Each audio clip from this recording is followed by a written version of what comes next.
Bukod doon sa abuna, ano pang ginagawa sa sinasabi nyo sa akin? Tayo po ay may dalang hinog na papaya. Galing nga po kay Kabert.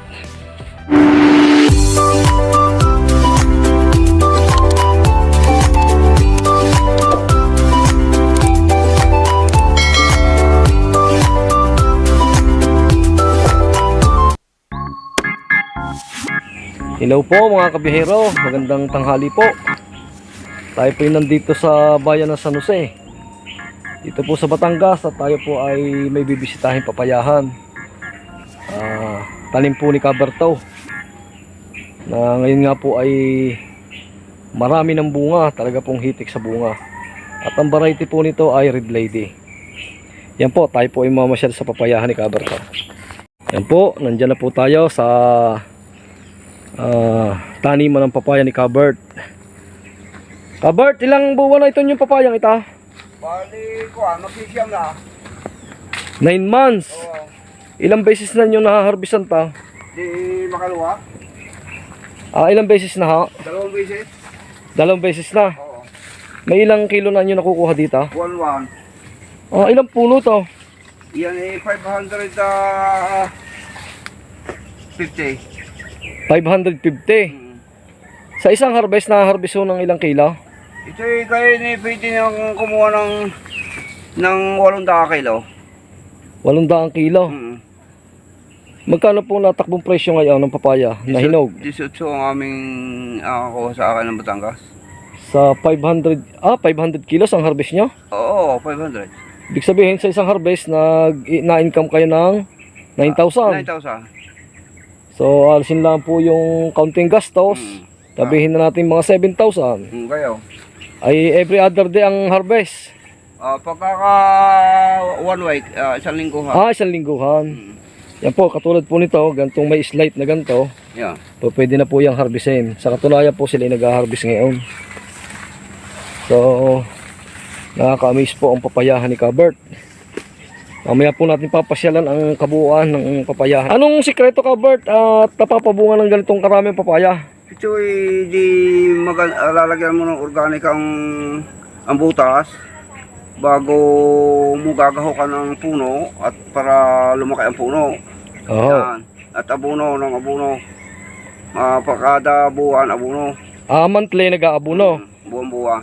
Ibig sabihin pagka sa unang tanim, Ay, magpapauna ng organic. Organic sa ilalim. Ganong karami sa isang puno? Ang mga isang lata ng Del Monte. Mga siguro humigit kumulang sa 1 kilo. Oo, kayo. Yon. Tapos pagkatapos ng monthly, mag-aabono. Mag-aabono, di kaunti lang muna, mga 2 kutsara lang muna. Sa Isang rino. isang rino sa isang puno. Isang puno. Monthly. Anong klaseng abono po ang nilalagay nyo? Ay di yung complete at planters, saka potassium. Ayun, may potassium. Ang potassium Pampatamis. Yun. So yun po, bagong kaalaman po para po sa pagtatanim ng papaya. Bukod doon sa abono, ano pang ginagawa sa sinasabi nyo sa akin kanina na ano? Dito pagka yung kang kuwani gagahokan, pagka kagarin na ang papaya, gagahokan mo yan. Para lumaki ang puno. Para ito gumanda at lagay mo kada buhay ang abono ha. At sasamahan din ng dasal, sabi nyo kasi. Ay sasamahan mo rin ng simba at dasal para lalong dumami ang bunga. Ayun.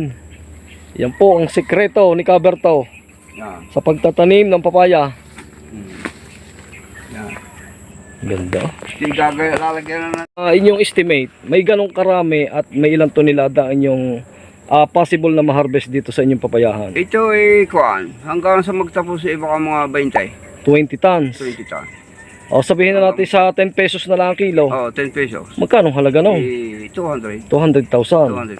Ang sabihin natin expenses ay mga 50,000. Hindi, wala naman. Wala. Mga 20 lang. Mga 20. Ibig sabihin, lilibre ng 180,000. Sa labor lang Ilang puno nga ito, Kabert? 550. Walang yan. Nakaka-amaze po talaga ang papaya ni Kabert. Yan po ay hindi pa, kumbaga sa kuwan, hindi pa sagad ang presyo noon. Hindi pa. Kung nag-20, di 400,000. Oo nga naman. Sa 20. Sa 18, di 300 plus. Kung sakali ka, Bert, pwede akong umangkat sa inyo ng papaya. Pwede. Kung hindi ka makukuha sa iyong market, eh, di pwede ka kumuha. Kung Ayun. kaya mo ang market na yun, kay tutubo, eh, di pwede. Alin yung tamang pang-harvest na dito, ka, Bert? Yung, yung maganda silay. Ang pang-harvest dito, inaro silangan doon eh, marami. Doon na namin ka makuha eh. Dapat eh, yung... Hindi pa po pwede ang ganito sa inyo, itong ganito. Ito, hindi pa po pwedeng harvestin to. Yan eh, may hinog na rin diyan sa pwesto. Tatagal yan, mga 1 week yan bago makuha ito. Yan, ganyang kaliit. Itong mga karto, ito kinukuha ko na para isang linggo eh, bago makuha. Ito. Tulad ito. Yan, pwede na yan. Ito, pwede na. Ayan. May mga CFO ako na yan. Yan isang linggo. Alright. Mga isang linggo yan eh. Pwede na. Ibig sabihin, talagang dapat malaki ang silay. Ayun, kung gusto mo malaki yung sila, eh, merong kwa. Pagka madaling mahinog eh, pagka malaki ang sila eh. Mga kailangan sa pwesto eh, nakuko na eh. Aray, katulad na eh. Kaya ang maganda ay... Aray. Yan, katulad yan, Bert. Itong gantong kalaki. Natimbang po na ilang kilo yan. Yung ganyang haba. Ay, aray ko may 2 kilo eh. O, ibig sabihin, nagkakahalaga ang isang papaya ng May 2. 36 pesos sa 18 per kilo. Ang Yan, galing. may 2. Talagang magaling. Kundi yan ang... Bilib na talaga ako sa inyo, Bert. May nakuha ng 3. May green thumb kayo. Si pwede ito. Yan, pwede na yung harvestin. Ito, pwede na. Ito. Basta ito. Si pwede na. Dahil ito, isang linggo eh, pwede nang hindi tama na hihinog sa pwesto. Yan. May balot pa eh. May papers pa ito eh. Yung balutan eh. Yan, binigyan po tayo ni Bert ng hinog na papaya. Sige, Okay. Yun. Yan. Ito po ay Red Lady. Red Lady. Matamis yan. Napakasarap po ng variety na to. Matamis talaga yan. Sweet talagang papaya. Sweet papaya. Sweet papaya. Kaya nga rin yan eh. Ako naman. Hindi, ako. Ay, sarap. Yung dami palang putihin ay. Marami. Kaya ako ngayon. Ay, di.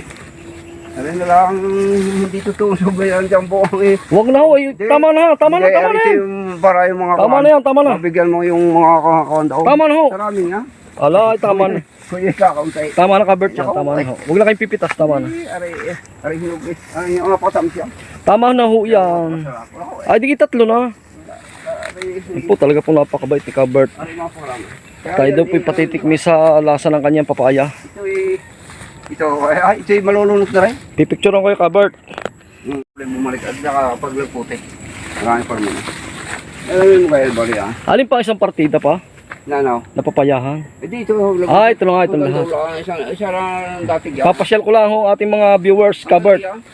Hanggang labak na yan. Isang tigla lang yan. Isang area yan. Talagang ang ganda po ng papayahan ni Bert.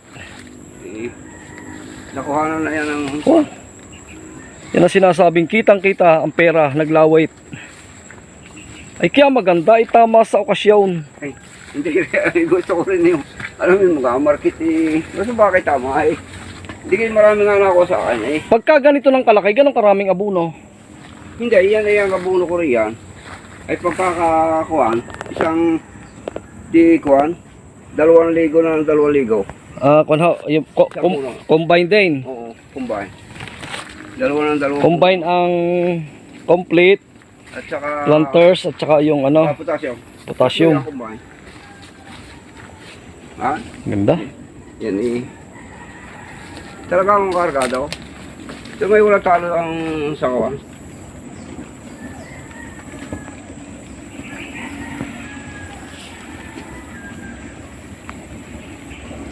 Palabas na po tayo ng farm.